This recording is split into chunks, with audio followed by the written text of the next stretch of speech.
कहानी की शुरुआत में MTS-42 स्पेसशिप को दिखाया जाता है जो मार्स की तरफ जा रहा है और मार्स तक पहुंचने में इसे पूरे 2 साल लगेंगे। इसमें 3 लोग होते हैं, एक जोई जो कि शिप की डॉक्टर है, दूसरी मरीना जो शिप की कमांडर है और तीसरा डेविड जो शिप का बायोलॉजिस्ट है।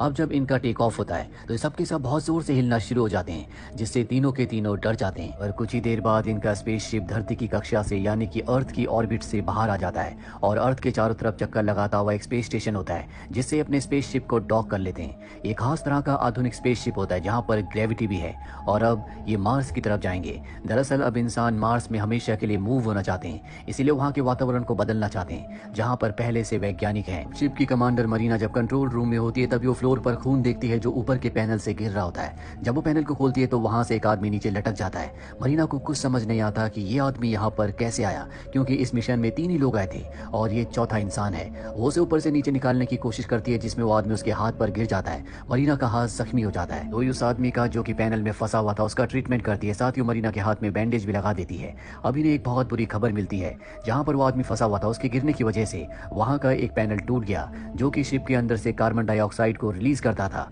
और ये बहुत चिंता की बात है। मरीना कंट्रोल रूम से संपर्क करती है, उसे बताया जाता है कि तुम्हारा जो डिवाइस खराब हो चुका है उसका अब कोई भी सब्स्टिट्यूट नहीं है, जिसका मतलब ये है कि स्पेसशिप से धीरे धीरे ऑक्सीजन की मात्रा कम होती चली जाएगी जो इन चारों के लिए खतरनाक है। साथ ही उसे ये भी बताया जाता है कि जो आदमी तुम्हें स्पेसशिप के अंदर मिला है उसका नाम माइकल एडम्स है। वो एक सपोर्ट इंजीनियर है, लेकिन वो स्पेसशिप में कैसे रह गया किसी को कुछ नहीं पता। अब इनके आगे सबसे बड़ा चैलेंज होता है कि इन्हें हवा में से कार्बन डाइऑक्साइड को हटाना होगा, इसीलिए इमरजेंसी में यूज होने वाला लिथियम हाइड्रोक्साइड जो कि हवा में से कार्बन डाइऑक्साइड हटाता है उसका इस्तेमाल करना पड़ता है। पर इन्हें पता चल जाता है कि इनके पास इसकी जो सप्लाई है वो लिमिटेड है, यानी कि 2 साल तक वो इस सप्लाई को नहीं चला सकते।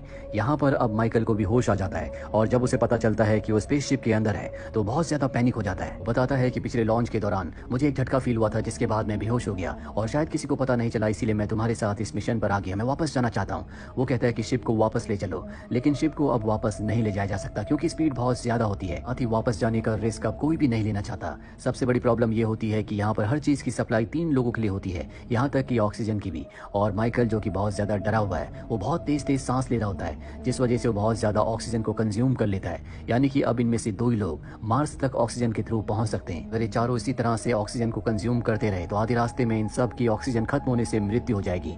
मरीना डेविड से जो कि बायोलॉजिस्ट है उससे कहती है तुम्हें कोई ना कोई रास्ता निकालना होगा। वो कहता है मैंने सारे तरीके अपना लिए लेकिन हमारे पास कोई भी रास्ता नहीं है, ना ही हमारे पास पर्याप्त औजार है कि इससे पहले जो मार्स पर मिशन रॉकेट गया था वो अपने साथ सारे औजार लेके आता है और अब डेविड को वहां पहुंचकर अपने एक्सपेरिमेंट्स करने थे। हालांकि डेविड के पास एलगी है लेकिन ये सब के सब मार्स पर एक्सपेरिमेंट करने के लिए होते हैं और अब क्योंकि उसके पास कोई भी रास्ता नहीं है इसीलिए वो इनका इस्तेमाल करता है, पर इसका कोई फायदा नहीं होता, वो कुछ ही ऑक्सीजन बना पाता है। मरीना बहुत ज्यादा परेशान हो जाती है क्योंकि वो जानती है कि मार्स पर पहुंचने से पहले ही इन सब की मृत्यु हो जाएगी। इसीलिए जोई जो कि डॉक्टर है और साथ ही डेविड को कहती है कि माइकल को अपना सेक्रीफाइस करना होगा क्योंकि वो एक इंसान की ऑक्सीजन को कंज्यूम कर रहा है। लेकिन जोई जो कि डॉक्टर है वो ऐसा नहीं चाहती, उसका काम लोगों को बचाना है ना कि लोगों को मारना। इसीलिए मरीना और डेविड से कहती है कि शिप की हम लिक्विड ऑक्सीजन को यूज कर सकते हैं। मरीना कहती है कि ये नामुमकिन है क्योंकि वो शिप के टॉप पर है, इसके लिए 500 मीटर की चढ़ाई करनी होगी जिसके लिए मैं ट्रेंड हूँ, पर मेरा हाथ जख्मी है इसीलिए मैं ऊपर नहीं जा सकती। साथ ही ऊपर सोलर पैनल भी है और अगर सोलर पैनल डैमेज हो गया तो हम बीच रास्ते में फंस जाएंगे। जोई किसी तरह से मरीना से और डेविड से 10 दिन की मोहलत मांग लेती है।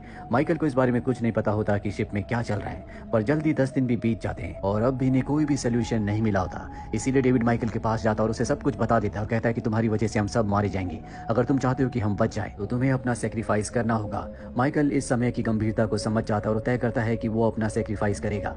सबसे पहले वो अपनी फैमिली के लिए एक मैसेज रिकॉर्ड करता है, पर इससे पहले कि वो सेक्रीफाइस करता वहां पर जोई आ जाती है जो उसे ऐसा करने से रोकती है। साथ ही वो डेविड को डांटती भी है क्योंकि डेविड के कहने पर ही वो ऐसा कर रहा था। और अब वो माइकल से कहती है कि हम दोनों ऊपर जाएंगे जहां पर लिक्विड ऑक्सीजन है। वो माइकल को ऊपर चढ़ने की ट्रेनिंग भी देती है लेकिन इसका कोई फायदा नहीं होता क्योंकि माइकल एक सपोर्ट इंजीनियर है, उसने कभी इस तरह की ट्रेनिंग नहीं की। और अब डेविड तय करता है कि वो जोई के साथ ऊपर जाएगा और वहां से लिक्विड ऑक्सीजन नीचे लेकर आएगा ताकि सबकी जान बच जाए। और अब ये ऊपर जाने की तैयारी करते हैं जो स्पेसशिप के बाहर से इन्हें जाना होगा। मरीना ने समझाती है कि इन्हें लिक्विड ऑक्सीजन को लाना होगा तब ये सब के सब बच सकते हैं। इन्हें 2 सिलेंडर दिए जाते हैं, इन्हें लेकर ये ऊपर की तरफ बढ़ना शुरू कर देते हैं। इन्हें ऊपर चढ़ने में बहुत दिक्कत हो रही होती है क्योंकि शिप लगातार घूम रहा होता है, पर किसी तरह से सोलर पैनल तक पहुंच जाते हैं और अब इस सोलर पैनल को पार करके शिप के उस हिस्से में पहुंच जाते हैं जहां पर लिक्विड ऑक्सीजन है। लेकिन तभी डेविड का हाथ छूट जाता है, पर इससे पहले कि वो अंतरिक्ष में खो जाता जोई उसे ऊपर खींच लेती है। इसके बाद बड़ी सावधानी से जोई उस पैनल तक पहुंच जाती है जिस पैनल के अंदर लिक्विड ऑक्सीजन है। वो उस पैनल को खोलती है लेकिन उसके हाथ से पैनल छूट जाता है और अंतरिक्ष की गहराइयों में खो जाता है। इसके बाद जोई अंदर जाती जाती है और देखती है कि वहाँ पर बहुत सारा लिक्विड ऑक्सीजन है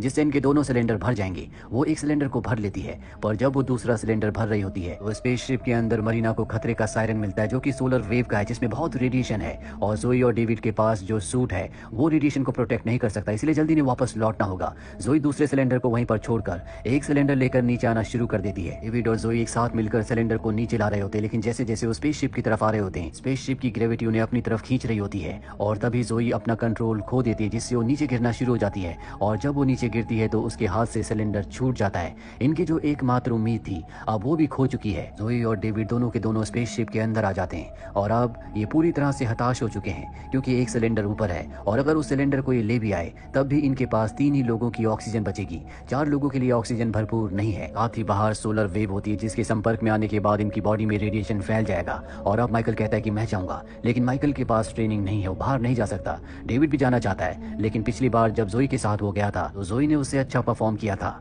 इसीलिए जोई फैसला करती है कि मैं एक बार फिर से बाहर जाऊंगी और सिलेंडर लेकर वापस आऊंगी। जोई एक बार फिर से बाहर जाने के लिए तैयार है, पर वो जानती है कि अगर वो बाहर गई तो वो कभी भी वापस नहीं आ पाएगी क्योंकि बाहर रेडिएशन है। और जब जोई बाहर जा रही होती है तो सबकी आंखों में आंसू होते हैं और अब जोई एक बार फिर से बाहर जाती है और कई मुश्किलों का सामना करते हुए सोलर पैनल को पार करके वो उस जगह पहुंच जाती है जहां पर लिक्विड ऑक्सीजन है। वो ऑक्सीजन सिलेंडर में भरकर वापस नीचे आती है और सुरक्षित तरीके से उसे सही जगह पर ड्रॉप कर देती है और वो जानती है कि वो अंदर नहीं जा सकती क्योंकि उसकी बॉडी में अब रेडिएशन है, इसीलिए वो बाहर बैठ जाती है और वहां से वो छोटे से मार्स को देखती है। वो स्पेस के नज़ारे को एंजॉय कर रही होती है। इसके बाद उसकी बॉडी में रेडिएशन फैलना शुरू हो जाता है। जोई ने अपनी जान देकर अपने तीनों साथियों की जान बचा ली क्योंकि वो एक डॉक्टर है। डॉक्टर का यही फर्ज होता है कि किसी भी कीमत पर दूसरों की जान बचाना। और इसी के साथ ये फिल्म, ये कहानी यहीं पर खत्म हो जाती है। उम्मीद करते हैं कि ये कहानी आपको पसंद आई होगी।